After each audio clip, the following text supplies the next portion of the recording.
Hello, okay, so I'm here to talk about Family Guy. It's always been one of my favorite shows until now. Like now I just don't watch anymore and okay, I think here's how I think of how downhill it's gone recently, and before I say anything, I'm not saying that this is Seth MacFarlane's fault, and according to Cracked.com, the link is in the description, he tried to cancel the show multiple times, but Fox, greedy as they are, kept wanting more money, so they somehow kept getting him to put it back on air. So you see, Seth was actually trying to do the right thing. He was smart, he knew that he was running out of ideas and that the writing and humor was getting sloppy and that the show was just going downhill, and he knew that he should stop it before it becomes another SpongeBob SquarePants situation, only without the part about the creator resigning and being replaced with a new one, which is the reason why SpongeBob went bad. And I'm not saying it's his fault that the show went bad. It's been on for what,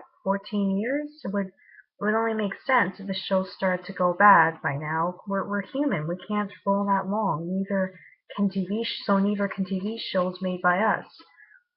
That's why TV shows shouldn't be running for more than 10 years. They should end after a maximum of 7 years, in my opinion, because if it's a really good show like Family Guy, it will eventually go bad, and that defeats the purpose of it staying on air, which is for everyone to enjoy it.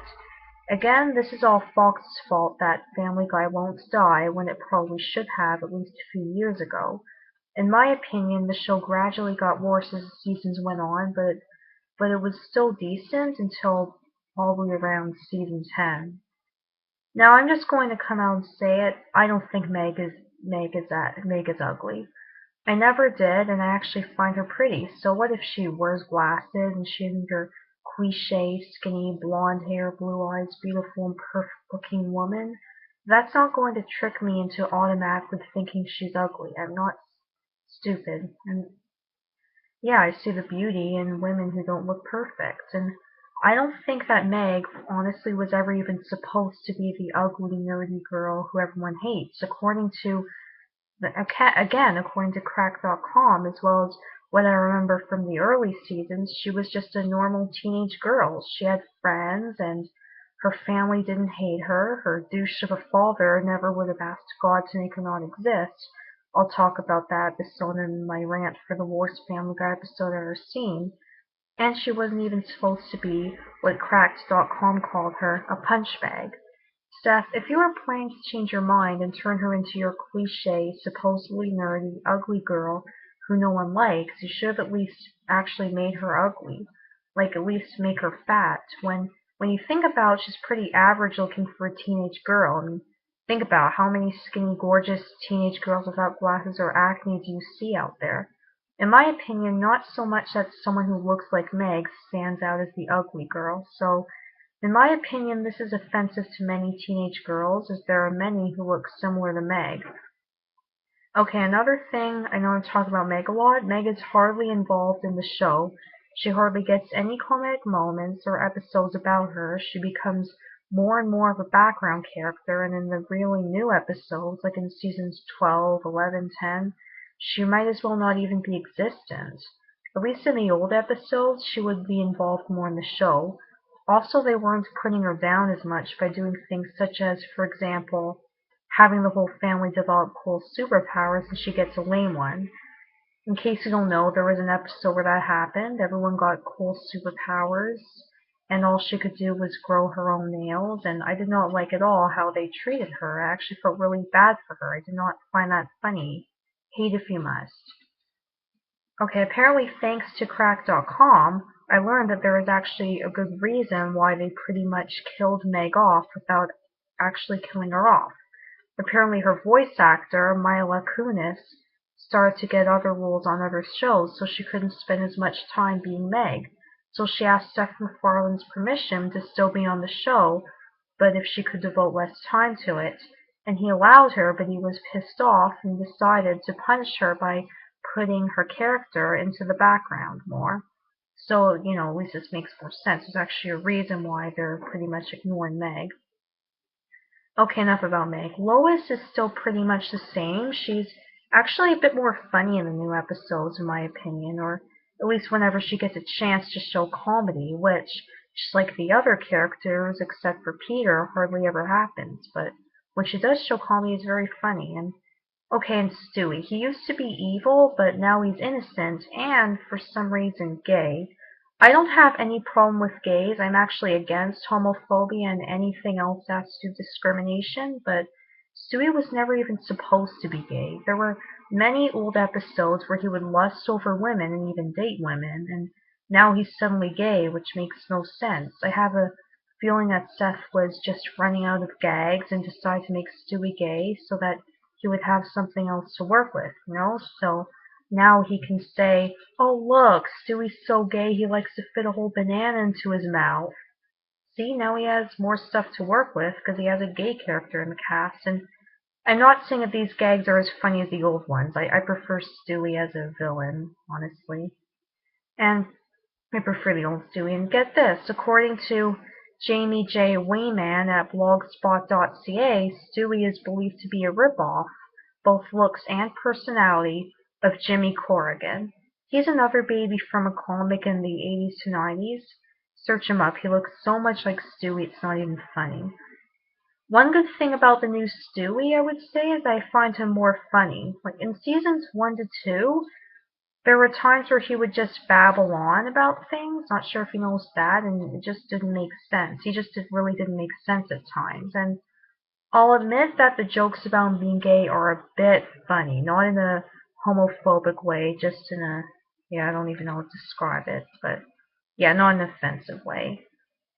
But yeah, I'd say he was best in, let's say, seasons 5, because by then, he was still a villain. So seasons 4, 5, 6, 7, he was still a villain. He was funny, and honestly, I don't really keep track of the seasons that much, so I can't really say which seasons, but maybe around the middle of the show he was funniest. And okay, Brian, oh my god, Brian has become such a jerk. He was a lot more enjoyable in the old episodes, and he still is from time to time, but there are also times where he's mean. He doesn't seem to give a shit about other people's feelings. I'll talk more about him in my rant for the third worst Family Guy episode I've ever seen. Okay, enough about the characters. Okay, one more thing, Chris. Yeah, he's pretty much like Meg. He's being ignored pretty much.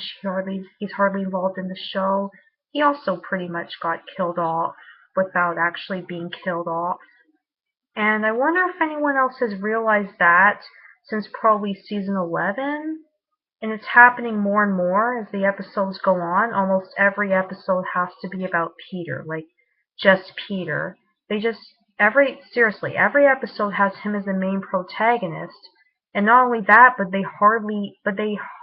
all the other characters are just ignored. Like in the very recent episodes, they aren't involved at all. It's all Peter. And even in the episodes where they parody classic stories or fairy tales, he always has to be the main character, which I find really annoying. Okay, I guess he was kind of the main person revolved on the show the whole time, like from seasons 1, but only in seasons 11 and 12, that's when it's to the point where the rest of the characters might as well not even be there. Like, I hate it when shows do that, where they just leave out their characters, and okay, I'll admit he's a funny guy. Actually, no, he isn't so funny anymore. He's just stupid and he's a jerk, and even if he were still as funny as he was a few seasons ago, I still wouldn't approve the rest of the quote-unquote cast being left out like this. Meg and Chris aren't even the only people allowed one line per episode. Even Brian, Lois, and Stewie, they used to be more involved. Now they might as well not even be in the show anymore. Okay, take Futurama, for example. What I like about Futurama is that their episodes involve all the characters, or if not all of them, then at least there will hardly ever be an episode that just revolves around one character and totally ignores the rest of the cast. Well, I guess you could say each episode will have a different bunch of characters starring, just them, but see, that's the point. It all switches different characters. They all get a chance. The writers don't just say, oh, this character is most popular, let's make every single episode about this character and totally ignore the other characters that we made up. All the main characters and even the background characters of each episode will get their comic moments and moments of sympathy, as well as their share of lines. Each character in the cast, and even characters outside the cast, they will all get episodes revolved around them, which I like. You get a bit of every character. You don't just get tired of one character.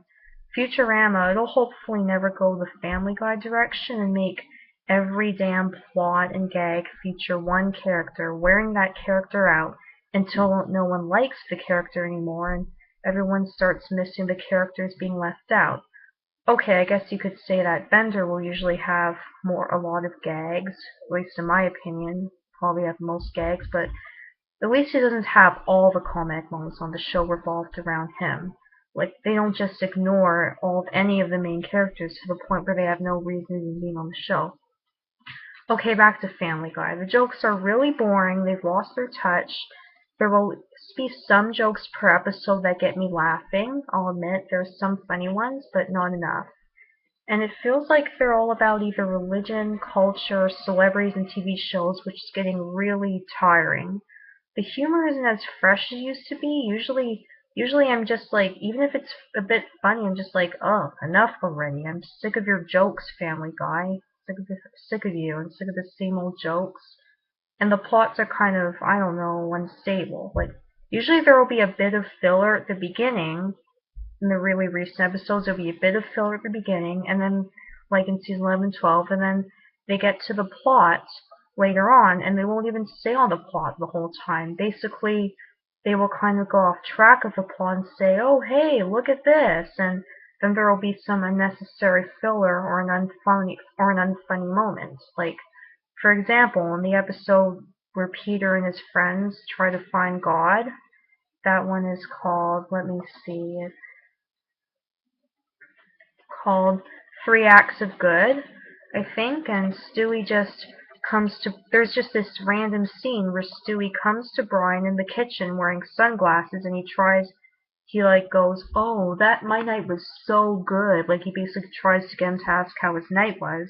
And when Brian finally asks, he's just like, I'm not telling you. Like, that was just not very funny and has nothing, anyone could do that and it has nothing to do with the plot and it didn't lead to anything. It just got thrown in and it's not even funny.